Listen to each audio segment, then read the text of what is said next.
Hey guys, tonight we press a button, just one. You don't even know what it does yet.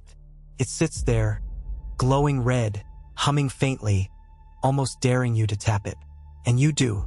You reach out. Your finger touches the cool surface and click. Too late. The moment happens before you even realize what you've decided. And now the real question hangs in the air, buzzing like a faulty fluorescent light. Did you actually choose that? Welcome to the strangest mirror in philosophy, the one that shows you a version of yourself that might just be a puppet. But hey, don't panic yet. You've got roughly 2 hours to find out whether that was truly your call, or just a deeply convincing illusion conjured up by meat, memory, and momentum. So, before you get comfortable, take a moment to like the video and subscribe, but only if you genuinely enjoy what I do here. And drop a comment telling me where you're tuning in from and what time it is. I love seeing how far this reaches across the world. Now, dim the lights, maybe turn on a fan for that soft background hum, and let's ease into tonight's journey together. You're walking down a corridor. Nothing fancy, just white walls, dusty carpet, flickering light overhead. You hear voices behind a door marked Observation Room. You peek through the glass and see a person in a chair, electrodes glued to their scalp, fingers poised over a button. A scientist watches the screen. The person presses the button. Then something strange. The scientist nods. Before the person even moves, what you just witnessed is the core of one of the most unsettling experiments in modern neuroscience, the Libet experiment circa 1980s. The guy in the chair reports the moment he decides to press the button. But the EEG says otherwise. His brain was already prepping for that press hundreds of milliseconds before he even knew he'd made the decision. It's like your brain's throwing a surprise party and only tells you afterward. And here's where things get chewy. You've probably heard that it takes about 300 milliseconds to become conscious of a choice. But Benjamin Libet's work suggested that your body begins acting on decisions before you're consciously aware of them. And that sparked the scientific equivalent of a food fight. Wait, so I'm not actually deciding? Well, maybe you're vetoing it. So, I'm the editor, not the author. Exactly. Welcome to being a freelance soul. Here's a twist. Even Libet himself wasn't ready to toss free will in the garbage. He proposed a thing called free won't, the idea that even if your brain initiates an action unconsciously, you can still halt it. Like when you're about to fire off a spicy comment online and stop just in time. Your brain launched the impulse, but your awareness pulled the brake. Historians still argue whether Libet's findings dismantle free will or merely expose how weirdly it's wired. Some say it proves we're automatons with good PR. Others say it just proves we're slow. But you're not off the hook yet. Imagine this. You walk into a coffee shop and smell cinnamon. Instantly, your body relaxes. Your pupils adjust. You order a chai latte, even though you swore off caffeine this morning. What made that decision? You? Or a decades-old olfactory memory tied to your grandmother's kitchen? The line between conscious and unconscious influence gets blurrier the more we dig. You might think you're choosing a life partner based on values and compatibility. Turns out, facial symmetry and the pitch of someone's voice can unconsciously skew your judgment. Evolution is writing love letters on your behalf. And don't get smug. Even your political beliefs might be less yours than you think. Studies show that people's gut reactions to disgust can predict their stances on things like immigration and social norms. You flinch at rotting food, and suddenly you're voting with a moral compass that was shaped by survival, not reason. So where does this leave you? A character in a story you think you're writing, but maybe you're just narrating after the fact? There's a fringe theory, quirky, but surprisingly persistent, that consciousness is just a story your brain tells itself. That you are not a driver, but a tour guide pointing out the scenery after the bus has already passed it. One neuroscientist jokingly called free will the polite fiction we tell ourselves to keep from screaming in traffic. And honestly, if you've ever lost your cool during rush hour and later said, "I don't know what came over me," you know exactly what he means. But then, there's the moment right after. The moment when you sit in the car, sweaty-palmed, heart-thudding, and ask yourself why you reacted that way. That's the glimmer, the flash of internal light that whispers, maybe you can choose next time. And this is the dance of free will, the tension between autopilot and awareness, between instinct and introspection, between your lizard brain and your TED Talk brain. It's tempting to say that if some part of you is trying to choose, then free will exists. But the more we map the brain, the more we realize how little of you is truly you. Take your dreams. You don't control them. You experience them. But when you're awake, how much more agency do you really have? You wake up, reach for your phone, scroll, laugh, scroll more. An hour gone. Who made that choice? This isn't some bleak existential crisis, well, not unless you want it to be. It's more like discovering that your brain is a mischievous roommate who's been filling in your diary behind your back. And maybe the real trick isn't about having free will. Maybe it's about catching it. Moments where the illusion slips, and you can see the strings and decide whether or not to pull them. So here's a thought to sleep on as we glide into the next room. You're not the actor. You're the audience. But maybe, just maybe, you're also the director hidden behind the curtain deciding what scene to run again and which one to cut. You blink, the curtain rustles, and for a fleeting second, you swear you saw someone moving back there. A hand reaching for a lever, maybe, a flash of something, someone pulling the strings, but just like that, it's gone. You're alone again, back in your mind, and it's quiet, until, of course, it isn't. You ever get the feeling someone's watching you? From inside your own head? That's the ghost behind your eyes. The thing you think of as you. The narrator. The decision maker. The mental version of a guy in a swivel chair, spinning around thoughtfully before saying, "Yes, let's go with the blue socks today." But here's the glitch in that image. What if that ghost is just a voiceover? A tidy little post-production effect your brain adds after the scenes are shot? That's where modern neuroscience has been poking around, with all the subtlety of a raccoon in a dishwasher. The idea that you are your conscious mind is cozy, but increasingly hard to defend. Experiments with split-brain patients, those whose left and right hemispheres have been surgically separated, usually to treat epilepsy, reveal just how fragmented your internal decision-making can be. In some cases, one hand will button a shirt while the other tries to unbutton it. One eye reads a word and triggers a smile. The other eye sees a different word and provokes a frown. And the you in the middle justifies it all like a politician at a press conference. Historians still argue whether these patients had two consciousnesses, or whether the unity of consciousness is always a kind of fiction, even in the average brain.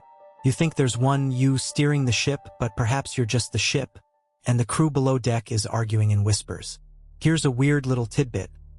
When you move your hand, your brain starts the movement about 200 milliseconds before you feel the urge to move it. But, and this is wild, your brain also starts crafting the illusion of agency at the same time. So by the time the movement hits, you feel like you caused it. Like a magician who pulls the rabbit from the hat, only to realize the rabbit was already on the table. Now pause for a second. You know that moment when you hear your name in a crowded room, even if you weren't paying attention? That's called the cocktail party effect. Your brain has been listening the whole time, filtering everything, waiting for something relevant to you. This suggests that your conscious mind, the part that feels like you, isn't the driver. It's more like the company spokesperson. It gets handed notes from the back room and reads them with confidence, pretending it wrote them. Philosopher Daniel Dennett once said that consciousness is like a user illusion, a simplified interface that hides the messy processes underneath. Just like your phone doesn't show you the binary code, your awareness doesn't show you the swirling chaos of neural computation. You get an icon that says decision, not the 100,000 electrical signals behind it. And yet, here's the itch you can't scratch. Does knowing all this actually change how you feel about choosing? Imagine you're about to eat a cookie. Your hand hovers. You're on a diet. There's a moral tug-of-war happening in your skull. One part says, "You've been good today." Another says, "This is how it always starts." And then you eat it. Was that a free choice? Or a chemical script running its course? Dopamine pathways lighting up like a pinball machine, dragging your will behind them? And if you hadn't eaten it, would you have said, "See, that was free will"? Or would it just be another branch of the same algorithm?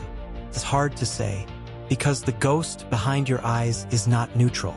It's self-defensive, self-justifying, and, if we're being honest, a little smug. Your brain edits reality for you constantly. There's a delay of about 80 milliseconds between sight and perception. And yet the world feels immediate, continuous. That's your brain stitching time together like a frantic tailor. You never notice the seams because it doesn't want you to. Even memory, that sacred scrapbook of who you are, is edited, selectively stored, rewritten, emotionally recolored. Every time you recall a moment, you don't retrieve it, you reconstruct it. And each time you do, it changes slightly, like a photocopy of a photocopy. That begs the question, how much of you is made of actual choices, and how much is just convenient storytelling? Here's a mainstream historical fact to drop into this thought soup. In ancient Greece, the idea of a rational self wasn't the default. The Greeks often spoke of inner voices, demons or spirits, that guided decisions. Socrates claimed he had one that would occasionally whisper no when he was about to make a bad move. He trusted it, but he didn't think he controlled it. Fast forward to now, and science has replaced demons with dopamine, but the core mystery remains. Who's really in charge? And let's not forget the fringe stuff. There are people out there, hyper-rational technologists, mostly, who think that if we just mapped every synapse, every chemical reaction, we could build a perfect simulation of you. Upload you into a machine, predict your every decision, let you live forever, with or without your permission. Whether that's thrilling or horrifying probably depends on how much you like surprises. The real kicker is this: even if we could predict every thought you'll ever have, you'd still feel free. That sensation, the internal hum of "I'm doing this because I want to," is nearly impossible to shake, even when you know it's probably a shadow play. So where does that leave you? Maybe you're not the ghost. Maybe you're the echo, the summary, the email digest of a million invisible conversations happening behind the scenes of your skull. But even echoes matter. Even illusions can shape reality. And if your choices feel real enough, does that make them any less meaningful? Some days you might believe you're steering the ship. Other days you're just hoping it doesn't hit anything. Either way, that ghost behind your eyes is still watching, still whispering. And the button? You've already pressed it. You just don't know what it did yet. You're standing in a museum now. Not one with glossy floors and velvet ropes, but something stranger, more clinical. The lights buzz faintly overhead. Rows of brains sit in glass cases, suspended in fluid, each one once the seat of someone's universe. You step closer to one display, and a small brass plate reads, Charles Whitman, 1941 to 1966. If you know his name, it's probably for the wrong reasons. And if you don't, well, buckle up. Charles Whitman was a former Marine, an Eagle Scout, and by most accounts, a polite, intelligent man. But on August 1st, 1966, he climbed to the top of the University of Texas Tower and opened fire. He killed 14 people, wounded 31 others, and became one of the first mass shooters in modern American history. What does this have to do with free will? Everything. Because when they opened up Whitman's skull during his autopsy, they found something. A brain tumor, nestled against his amygdala, the part of the brain involved in aggression and fear. And suddenly, everyone began to ask, was it really him who pulled the trigger? You can almost hear the courtroom arguments forming.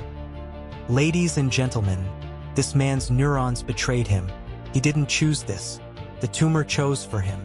Now, here's the twist. Whitman knew something was wrong. He left behind notes begging for help, asking that an autopsy be done on his brain. He sensed, in some terrible way, that he was losing control, that his thoughts weren't his own. It's one of the rare moments where biology taps us on the shoulder and says, "Hey, I'm driving now." And that leads us into one of the most unsettling realizations of all. If a tumor can turn a thoughtful, loving person into a killer, how do we draw the line between them and it? Where does agency end and anatomy begin? This isn't an isolated story. There's a fringe case about a man in his 40s who suddenly developed an uncontrollable attraction to minors. He was arrested, and before his sentencing, an MRI revealed a tumor pressing on his orbitofrontal cortex. The tumor was removed. The urges disappeared. Years later, the urges returned, and so did the tumor. like a moral switch flipped by tissue and pressure. Historians still argue whether such cases should redefine criminal responsibility or whether they represent tragic outliers. But one thing is certain: they crack open the myth of the unified, fully responsible self. It's not just tumors. Traumatic brain injuries, frontal lobe damage, even degenerative diseases like Alzheimer's can twist personality, impulse control, and judgment. The sweet grandmother who once knit sweaters and baked cookies can become paranoid, violent, or inappropriate. And no one, not even her, is to blame. So how do you sentence a brain? How do you blame a broken circuit? The scary part is that most of us are one bad accident away from finding out. A car crash, a stroke, a fall. You change, and then your decisions change. But do you still own them? Here's a more everyday example: hormones. They might not be as dramatic as a brain lesion, but they still play a starring role in behavior. Testosterone, for instance, has been linked to aggression and risk-taking.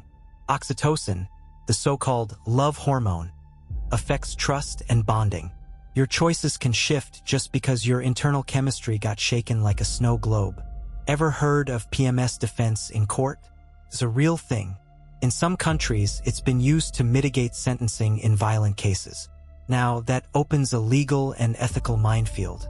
If biology affects mood and mood affects decision-making, at what point is your choice not your own? And here's a historical detour. In the 19th century, phrenology, yes, the one where they read skull bumps, was taken semi-seriously as a way to predict personality. We laugh now, but the impulse behind it remains: to find physical explanations for moral outcomes. Bad brain, bad man? Or is it the other way around? Let's not pretend we're above this. Modern neuroscience is still trying to correlate structural abnormalities with behavior. We've just swapped wooden calipers for fMRI machines. But the question lingers: is evil a decision or a diagnosis? Imagine you're in court. The defendant is accused of a violent crime. The prosecution says, "He chose to do this. He should be punished." The defense says, "His prefrontal cortex is underdeveloped. He lacks impulse control." And both could be right, because in the absence of a tumor, we still have to admit, every brain is different. No two people react to stress, temptation, or provocation in exactly the same way. Your friend might roll her eyes at an insult. You might stew on it for days. Are you less free because your brain is wired to ruminate? That brings us back to you, right now, sitting here listening to this. Do you feel in control of your thoughts? Maybe, but consider this. Right now, your posture, heart rate, and attention span are being regulated by systems you don't consciously manage. You didn't choose your adrenaline level today, or your blood sugar, but both of those affect your mood and patience, which affects your choices, which affects your life. So maybe you didn't choose your life. Maybe your life happened, and you're just walking the path as best you can. Still, it's not all fatalism, because here's the human magic trick. Even if biology nudges the first domino, you still get to build the rest of the line. You can pause. You can reflect. You can ask, why do I feel this way? And in that space, that tiny breath of awareness, some people say, that's where free will lives. Not in the instinct, not in the first thought, but in the pause before the second. Of course, even that pause might be an illusion. But if it's not, if you can catch it, maybe you can steer the ship for one more mile. Back in the museum, the lights flicker. You lean closer to the glass. Behind Whitman's brain is a plaque that reads, "Do not tap the glass. The past is fragile." You step back. You wonder, what would have happened if someone had scanned his brain a year earlier? And then, of course, you wonder about your own. You're walking through a hallway now, this one far less sterile than the last. Polished wood, marble columns, flags lining the walls. The buzz of fluorescent lights has been replaced by the muffled shuffle of leather shoes and low voices arguing over semantics. You've just stepped into a courtroom. Here, decisions carry weight. Words like guilty, innocent, and intent get thrown around like grenades. This is where society tells itself a comforting story, that people choose what they do, and therefore they deserve what they get. The whole place runs on the fuel of free will. The prosecution steps up. The defendant chose to steal, chose to lie, chose to harm. The defense counters. But your honor, circumstances, trauma, biology, impaired judgment. He didn't freely choose any of this. And now everyone in the room must pretend that the answer lies somewhere in between. In fact, it's almost a joke. The entire legal system is a balancing act between holding people accountable as if they were free and acknowledging that some are too broken, too damaged, or too impaired to make real decisions. Take John Hinckley Jr., for example, the man who tried to assassinate President Ronald Reagan in 1981. He wasn't found guilty. He was found not guilty by reason of insanity. The court decided he didn't possess the mental capacity to understand what he was doing. He had no free will in that moment. But that verdict didn't land gently. The public was furious. The idea that someone could commit a violent act and walk free because his mind was fractured, it felt like the ultimate betrayal of the social contract. And yet, don't we need that distinction? Because if we throw out the idea of free will entirely, then no one is guilty. Not really. Everyone becomes a complex cocktail of genes, hormones, social conditioning, and brain chemistry. Every act, murder, theft, kindness, sacrifice is just an inevitable output. But here's where it gets thorny. If we accept determinism in full, we don't have to abandon punishment, we just have to change its purpose. Instead of retribution, we focus on prevention, on rehabilitation. That's what Norway did. Its justice system is based not on punishment, but on reintegration. The maximum sentence is usually 21 years, even for murder. Inmates live in humane conditions, study, work, cook their own meals. And you know what? Norway has one of the lowest recidivism rates in the world. Only about 20% reoffend within 5 years. In the United States, it's closer to 77%. Historians still argue whether this success stems from compassion or clever strategy. But the core idea is this: if behavior is caused by conditions, then change the conditions. In this framework, the prison isn't a cage, it's a reset button. Contrast that with a system built on retribution. You chose to do this, we say. You deserve to suffer. And then we stuff cells with people, offer minimal therapy, and act shocked when they come out worse. So here's the question you're chewing on now, sitting quietly in the back row of this imaginary courtroom. Can we even maintain a justice system without free will? Or does it collapse into chaos the moment we admit that everyone's just following a script? Maybe not, because even in a deterministic world, we still need consequences. We still need laws, not because people deserve punishment, but because behavior is responsive. Pain teaches, rewards shape, deterrents deter. It's behavioral economics, not moral judgment. But there's a wrinkle because humans want to believe in moral responsibility. Feels good. It satisfies our inner caveman. Eye for an eye. You break the rules, you pay the price. That emotional hunger complicates reform. And now, let's take a detour into the land of juveniles. You've heard this before. He's just a kid. His brain isn't fully developed. And it's true. The prefrontal cortex, responsible for judgment, doesn't fully mature until about age 25. That's why courts often treat juvenile offenders differently. But here's the hypocrisy. We know the brain changes with age, trauma, and experience, but we still cling to moral absolutism for adults. As if you hit 18 and suddenly gain a moral compass carved in granite. So maybe the line isn't 18 years old. Maybe it's not even a line. Maybe it's a foggy, shifting blur. One that justice tries to slice through with a very blunt knife. Now let's pull back. You're not in a courtroom anymore. You're sitting at a kitchen table, reading an article about a local robbery. The suspect is 23. He dropped out of school, grew up in a neighborhood riddled with poverty and gang violence, raised by a single parent struggling with addiction. And you think, well, that doesn't excuse it. And then a quieter voice, but maybe it explains it. And that's the tightrope we walk, because explanation feels like excuse. And if we hand out too many explanations, justice starts to feel optional. But here's a thought. What if everyone's actions are explainable, and we just haven't learned to understand the code yet? The logic goes like this. You can't pick your parents. You can't pick your genes. You can't pick the neighborhood you grow up in, the teachers you meet, the chemicals in your water, or the things you see before your brain even finishes forming. And yet, you're held accountable as if you handcrafted yourself from scratch. Still, the system needs some version of accountability. Not just for the criminal, but for society's sense of balance. So maybe free will doesn't have to be total. Maybe just enough illusion is sufficient. A sprinkle of agency, pinch of choice, just enough to allow us to say, you could have done better, even if deep down we suspect they couldn't. Because here's the real twist. The justice system isn't just about punishing others. It's about convincing ourselves that the world still makes sense. That bad things happen for reasons. That people can be fixed. That order can be restored. Whether or not that's true, well, that's your next decision.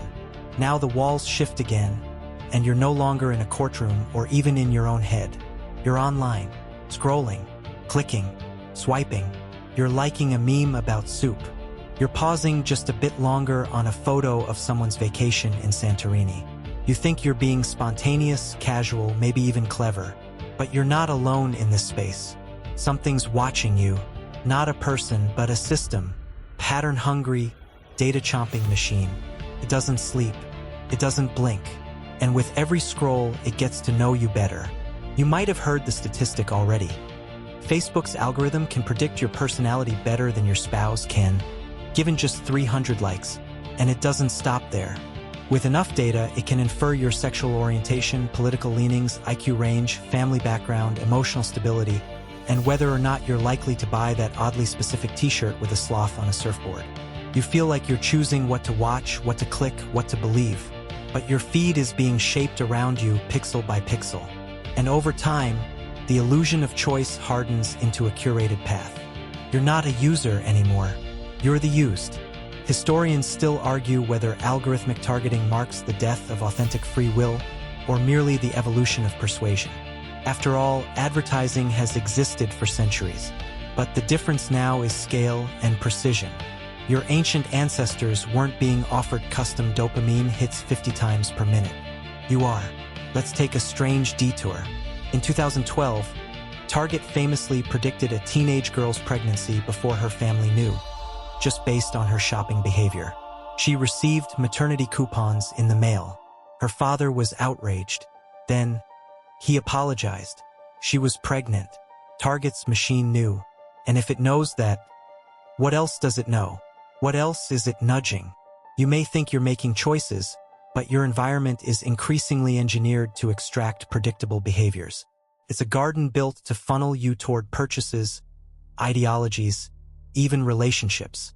And that raises the stakes. Because if someone or something can predict you reliably, are you really free? Let's imagine a hyper-realistic simulation of you. Perfect digital twin. It knows your quirks, your insecurities, your routines. It gets fed a scenario. Your phone buzzes at 3:12 p.m. on a Friday. It vibrates with a message from an ex. Based on all your previous data, heart rate patterns, messaging habits, even weather preferences, it predicts you'll open the message, stare at it for 12 seconds, then reply, "Hey," and you do. What's worse? That it knew, or that you couldn't stop yourself even after knowing it might. Here's the weirdest part. Predictability doesn't feel like a threat. You still feel spontaneous. The same way a hamster in a maze thinks it's exploring when really, it's being measured. Because the maze is invisible. The fringe thinkers have a term for this: hyper-nudging. Subtle tweaks in your online environment that don't just guide choices, but eliminate alternatives. You didn't choose between 10 ideas, you saw one. The others were never shown. And how can you choose something you never knew existed?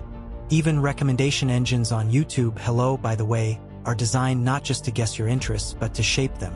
You come looking for information about space travel, and 2 hours later you're watching a man build a cabin in the woods using only sticks and primal grunts. It's entertaining. It's mesmerizing. It's engineered.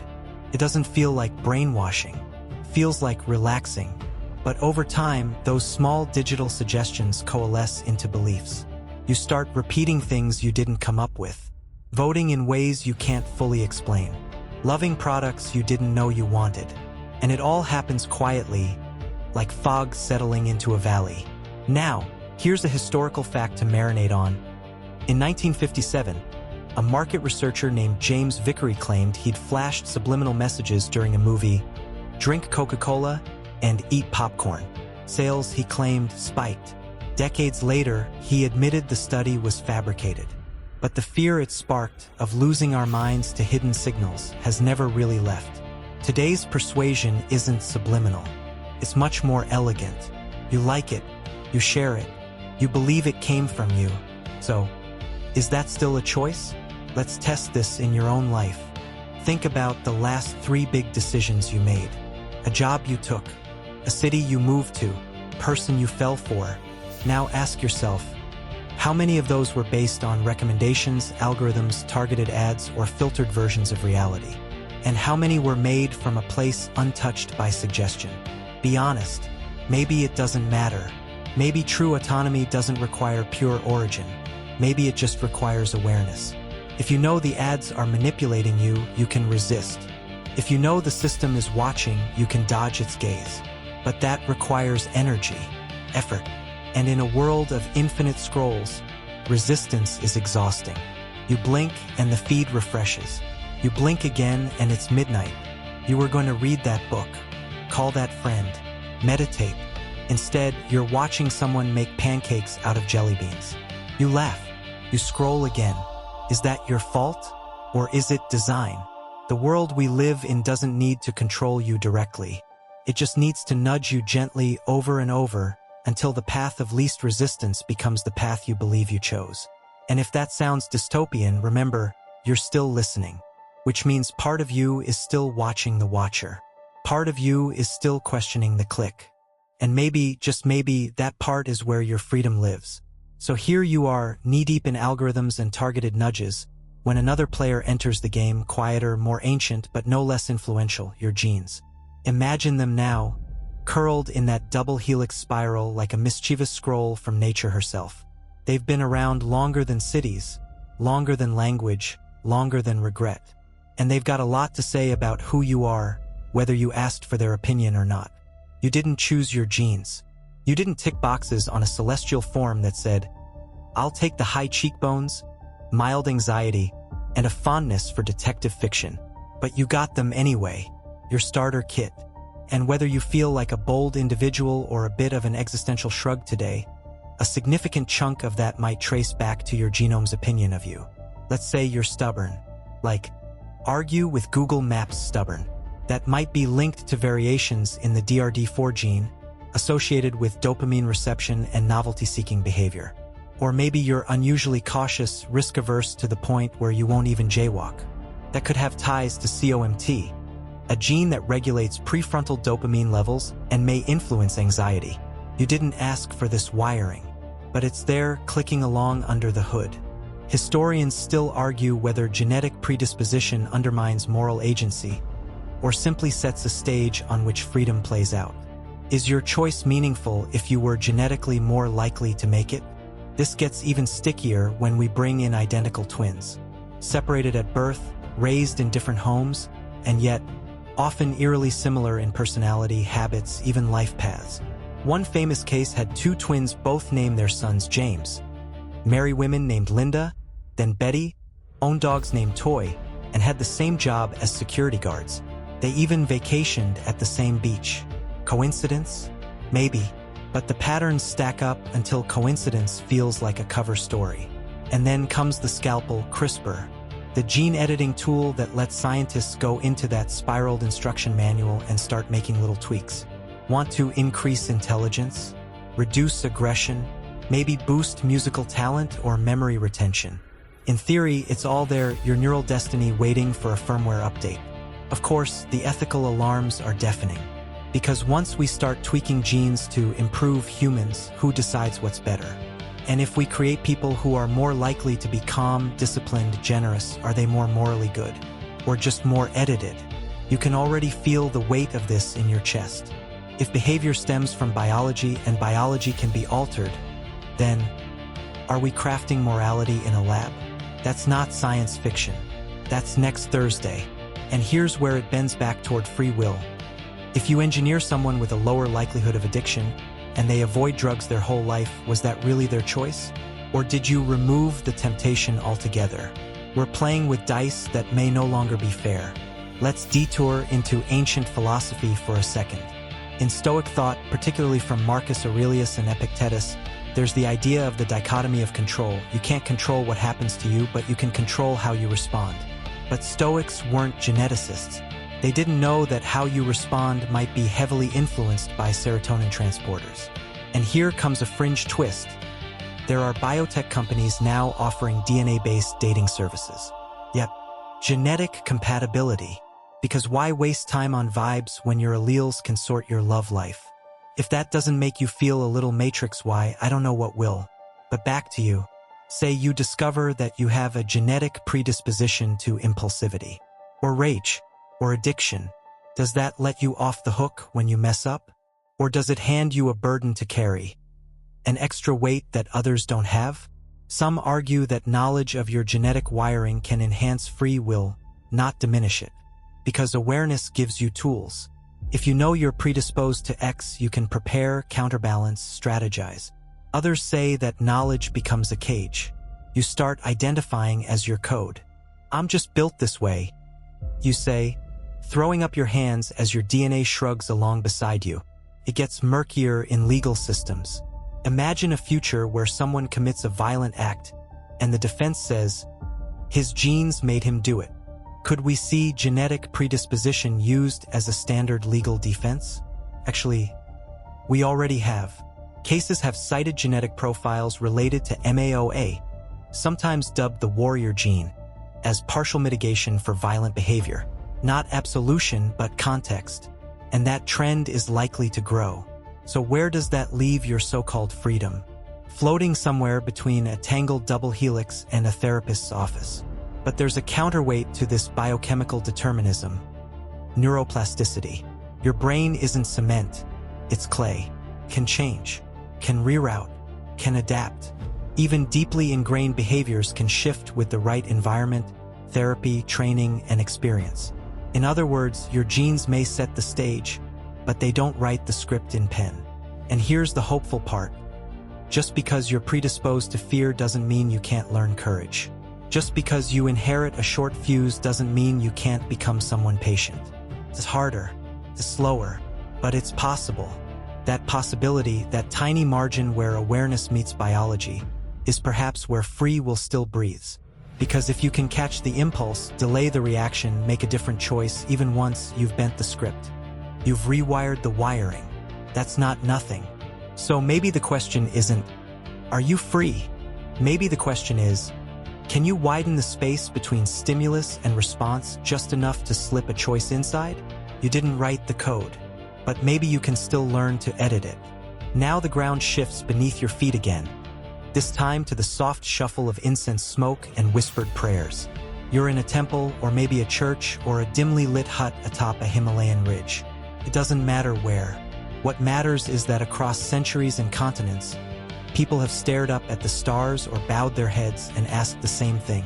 If I'm not in control, who is? Religion doesn't shy away from big questions.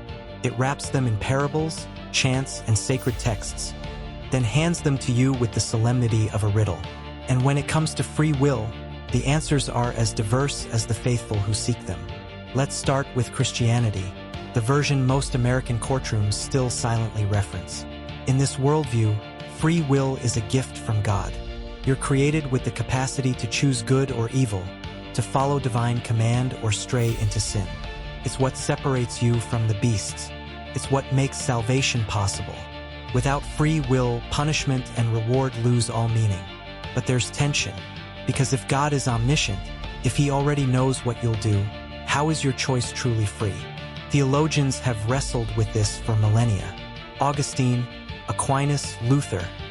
They've all danced around the edges of divine foreknowledge and moral accountability, like philosophers trying to tiptoe across a frozen lake.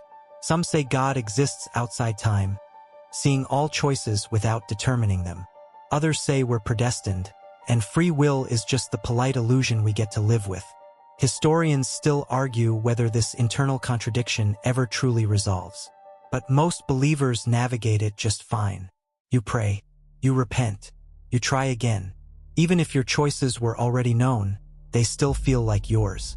Now hop hemispheres and head east to Hinduism and Buddhism, where the idea of karma rewires the whole debate. In these traditions, your life is shaped by past actions, maybe not from this life but from countless previous ones. You're born into conditions you didn't choose. Your desires, fears, and challenges, echoes from another existence. So does that mean free will is an illusion? Not exactly. In Buddhism, especially, the goal isn't to cling to choice but to see through it. To realize that the self, the chooser, is impermanent. A construct. Once you understand that, craving and aversion fade. Enlightenment arises not from stronger willpower, but from detachment from will itself. Kinda makes your Netflix dilemma seem quaint, doesn't it? Then there's Islam, where the interplay between divine will, qadar, and human responsibility is layered and subtle. Yes, everything happens by God's will. But yes, you're also accountable. The paradox is accepted as part of faith's mystery. You live as if you choose, even if destiny has been written. And in Judaism, the concept of Yetzer HaTov and Yetzer Hara, your good and evil inclinations, frames life as a constant struggle of choice. But again, under God's watchful eye, like a chess match with fate, where you move freely, but within sacred boundaries. And then we get to the ancients, the Greeks and Romans, who brought us fate personified. The Moirai, or fates, in Greek mythology, spun, measured, and cut the thread of every mortal life. Even Zeus couldn't overrule them. That's cosmic determinism with a pair of scissors. But irony alert, at the same time, philosophers like Epictetus and Seneca argued that internal freedom, how you react to events, is all that truly matters. You can't control the storm, but you can learn to sail. It's a belief system tailor-made for Stoics, and possibly for you, standing quietly in this mental temple, wondering if your ship's rudder is real. What unites all these belief systems isn't agreement, it's the sheer urgency of the question. Everyone seems to feel, on some level, that if we don't have choice, something vital is lost. But here's a fringe curveball. Some indigenous traditions and animist belief systems don't frame life as a series of choices at all. Instead, harmony is key, being attuned to the rhythms of nature, ancestors, and spirit. In this model, you don't assert will, you align. The river flows, and you paddle not to dominate it, but to join its current. That's not submission, that's wisdom. And maybe it's a perspective our hyper-individualistic, responsibility-heavy culture struggles to accept. In the West, we tend to idolize autonomy. We like heroes who forge paths, break rules, declare, "I make my own destiny." Cue the orchestral swell and credits. But in other cultures, wisdom often looks like humility. A farmer reading the sky, a monk sweeping the floor, a grandmother lighting incense and whispering to the dead. Are they less free? Or are they just less obsessed with being in charge? Let's bring it closer to home. Even if you're not religious, you likely carry echoes of these worldviews. They seep into how you judge yourself and others. Do you feel shame when you fail? Like you should have known better? That's the voice of free will as moral compass. Do you say, everything happens for a reason? That's fate knocking gently on your shoulder. And maybe both are right, or maybe neither. Because here's the thing. When tragedy strikes, when someone dies suddenly, or illness steals a future, we often say, it wasn't their fault. But when someone succeeds, we celebrate choice, discipline, ambition. We load credit onto free will, but we unburden it when the cost is too high. Maybe that's the trick. Maybe free will isn't something we discover. Maybe it's something we assign. A tool for justice, a balm for grief, a script we hand each other to make sense of a chaotic stage. And that leads us to a quiet truth. Even if we don't have free will, we live like we do. We blame, we forgive, we regret, we dream, we choose, or at least, we believe we're choosing, which might be all that matters. There's a hallway, somewhere deep inside your mind, that you rarely visit. It's dimly lit, lined with strange mirrors, and every time you think you've reached the end, it turns back on itself. This is where your consciousness lives, Not the simple I'm awake kind, but the unsettling, shimmering sense that you are someone, and that someone is in charge. Maybe, because here's the twist nobody wants to say out loud. Consciousness might be a brilliant con job. Let's go slow. Take a breath. You've got this voice in your head, your narrator. The one thinking right now, oh, I definitely have consciousness. I'm literally listening to a video about it. But what if that voice isn't in charge? What if it's not the CEO, but the PR department? What if your brain is making decisions behind the scenes, and consciousness is just here to explain them after they happen? This isn't just late-night stoner talk. Neuroscientists have been tiptoeing toward this idea for decades. Consider the interpreter module, a concept from split-brain research. In patients whose corpus callosum has been severed, one hemisphere receives information the other doesn't, and yet the brain still weaves a coherent story. For example, show the right hemisphere, which can't speak, a snowy landscape, and the left hand picks a shovel. Ask the verbal left hemisphere why, and it says, oh, I must be cleaning out a chicken coop. It has no idea what the other half saw, but it invents a reason, smooth, confident, wrong. That's the interpreter, your inner spin doctor. Your brain hates not knowing, so it fills gaps with plausible-sounding reasons. And this isn't rare. This is daily life. Historians still argue whether consciousness is an emergent phenomenon, a real-time simulation, or a side effect of the brain's organizational complexity. But many agree on one thing. It's less like a spotlight and more like a highlight reel. You don't perceive everything. You don't even perceive most things. Your visual field has blind spots. Your attention jumps. Your brain smooths over the gaps. You see a seamless world, but it's stitched together from fragments and guesses. And yet, it feels whole. Even your sense of self, that consistent, private me voice, is a kind of illusionist's trick. You change year by year, mood by mood. Your memories rewrite themselves. Your preferences shift. But your brain edits the timeline like a Netflix documentary. Nope, that's who I've always been.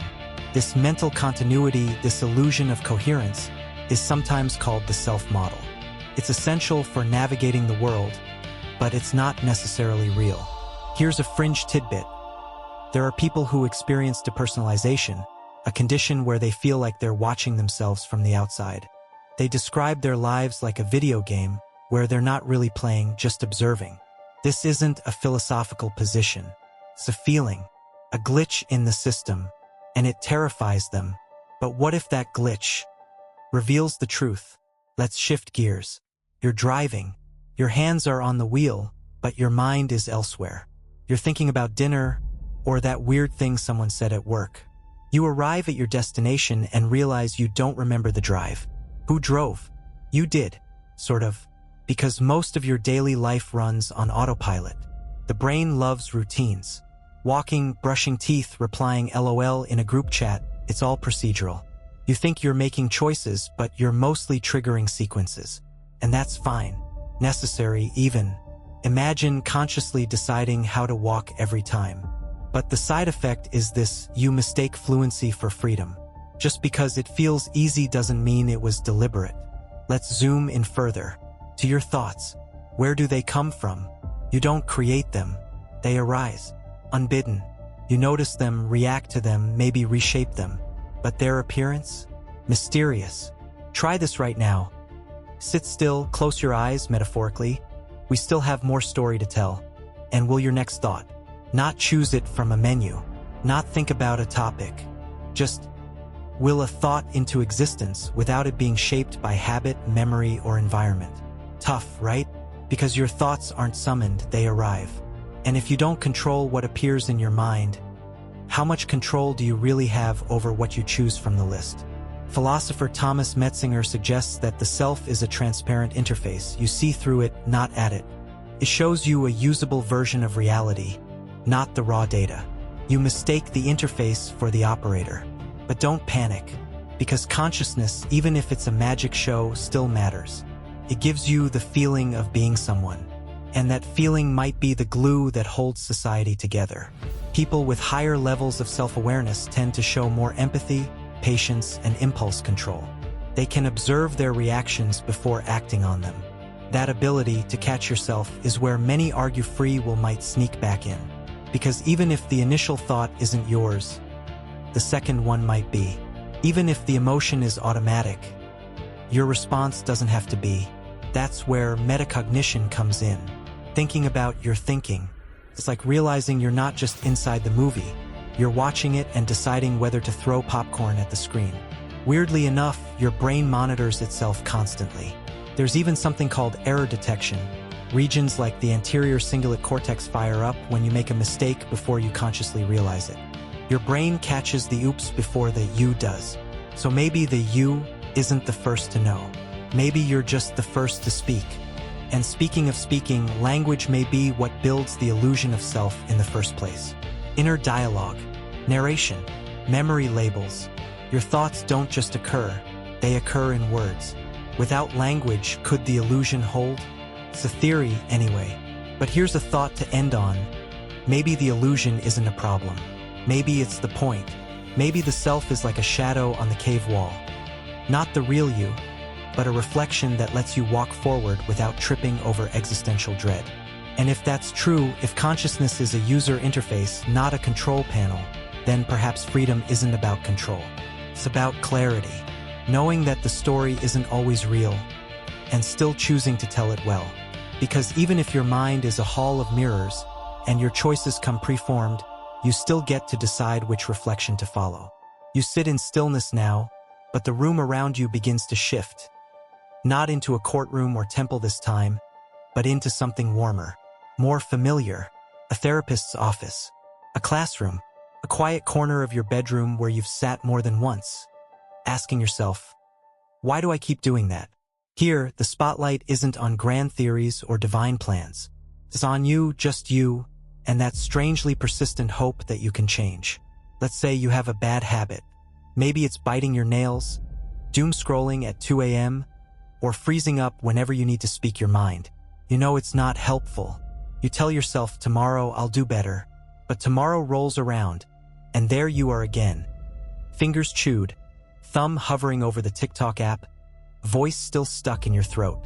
Now pause, because right here in this utterly human moment, we find one of the most interesting battlegrounds for free will. It's not in a lab or a courtroom. It's in the space between what you want to do and what you keep doing anyway. Cue cognitive behavioral therapy, CBT for short. It's not flashy. No electrodes or gene scans. Just words, thoughts, observations. But CBT is based on a profound idea.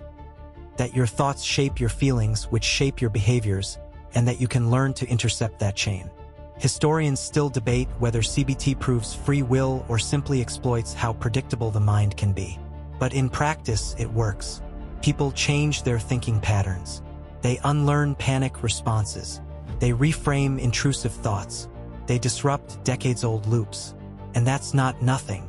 It suggests that the mind is not a machine, it's a programmable system. And that means something incredible. If you can learn to observe your thought patterns, you can begin to rewire them. Enter metacognition, thinking about your thinking.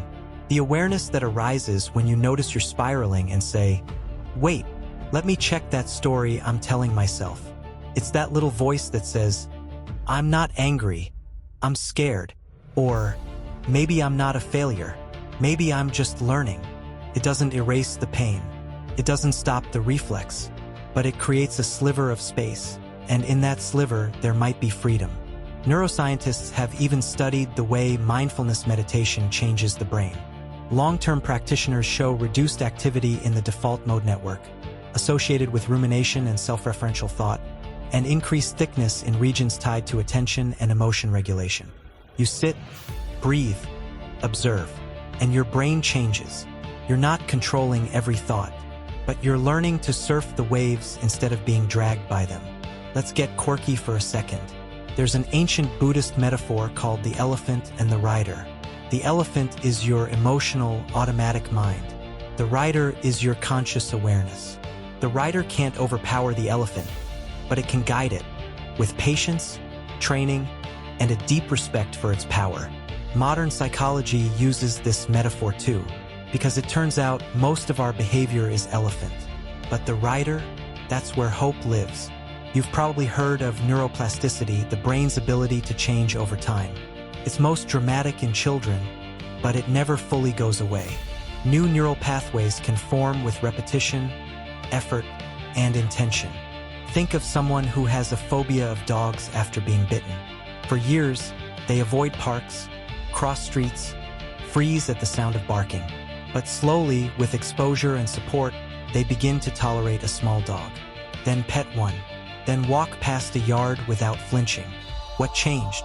Not the past, not their DNA, just the pathway, just the pattern. And if patterns can change, maybe freedom doesn't mean acting without influence. It means breaking a pattern when it matters most. Let's step into the world of addiction recovery.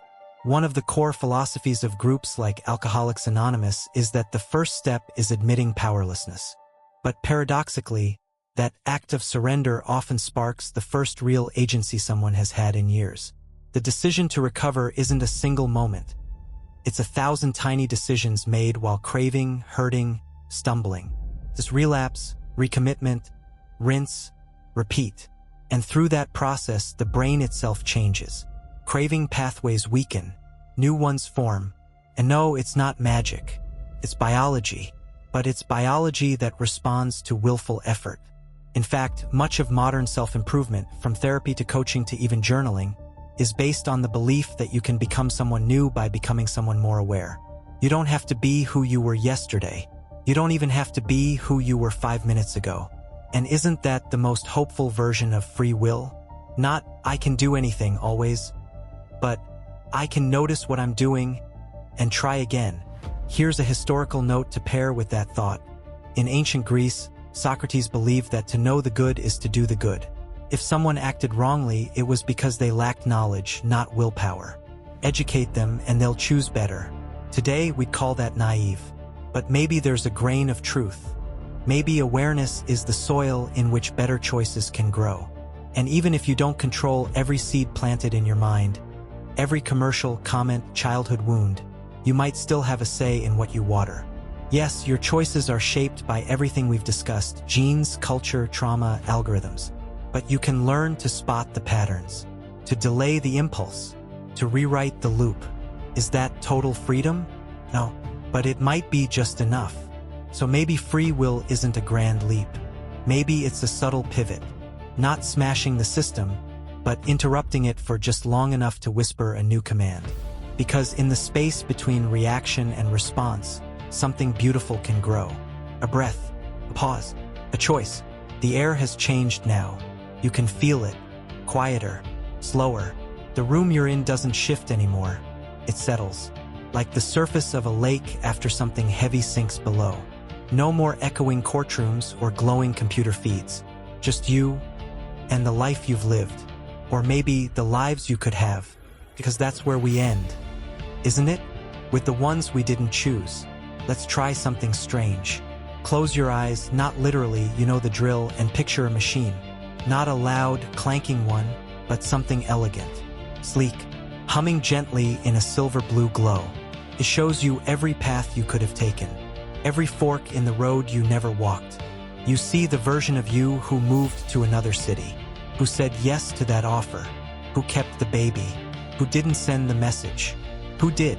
And then you see something harder, the version of you who made all the same choices but for different reasons, who took the same job but with joy instead of fear, who stayed but felt free, who left but felt peace. That's when the truth hits you like a whisper. It's not just what we choose, it's why. The inner script, the silent author tapping keys behind the curtain. Historians still argue whether we can ever escape that author, if the stories we live are ours or inherited. But in moments like this, the arguments stop mattering, because you're standing in a hall of mirrors now. Every reflection is you, some older, some braver, some tired in ways you haven't known yet. And you realize you can mourn the roads you didn't take without hating the one you did. Maybe you didn't choose every twist and turn. Maybe you've been reacting, surviving, echoing expectations. Maybe you thought you were writing your story when really you were just turning pages someone else bookmarked. But still, you've arrived here now, and you're listening. There's power in that. You don't need to be the original source of your impulses to redirect them. You don't need to be free in every molecule to carve out meaning in a moment. Even a sailboat needs wind, but the hands still grip the rope. You still get to lean left or right. Even the tiniest tug shifts the course. Let's throw in one last fringe detail. There's a theory, highly debated, of course, that consciousness is time-bound awareness, but decisions are made in layers. Like a wave, the actual choice doesn't exist in one moment, but in the accumulation of micro-movements and internal responses that unfold until something becomes inevitable. Which means free will might not be a spark. It might be a slow burn, and that burn, if stoked carefully, can become intention. So when you look at those alternate selves in the machine, don't just ask, why didn't I become them? Ask, what stories shaped them? And what stories am I still telling myself? Because here's the most human truth. You are not static. You're not fixed. You are story in motion. And stories, no matter how tightly plotted, can still surprise their readers. Now, maybe you believe in determinism. Maybe you're sure that every choice is just a domino tipping from causes you'll never fully trace. That's okay. Determinism doesn't erase meaning, it gives you context. It shows you the levers. It helps you navigate the machinery. Or maybe you're a libertarian in spirit, heart full of possibility, eyes on the stars, believing that even if the map is inked, the way you walk it is yours. Also okay. Because here's the paradox we've been dancing with all night. You might not be free the way you think, but you might still be free enough to matter. And maybe that's all you need. To reflect, to ask questions, to resist even if it's hard, to feel your thoughts sharpen in real time, not because you invented them, but because you witnessed them and chose which ones to carry forward. And maybe, just maybe, that act of noticing is your freedom. Now dim the lights a little lower. Let your shoulders sink. Let the room breathe. Let all those alternate versions of you drift back into the mist where they came from. They're not gone, just resting, like unopened books on a shelf. You can visit them later. You can rewrite the endings or not. No pressure. Your mind, no matter how shaped by outside forces, still has quiet corners, still has choice. And even if the future is just the past wearing a new hat, you get to decide how to wear it. So take this moment not as a conclusion, but a pause. Calm between thoughts. Because whatever free will is or isn't, you're here and that matters.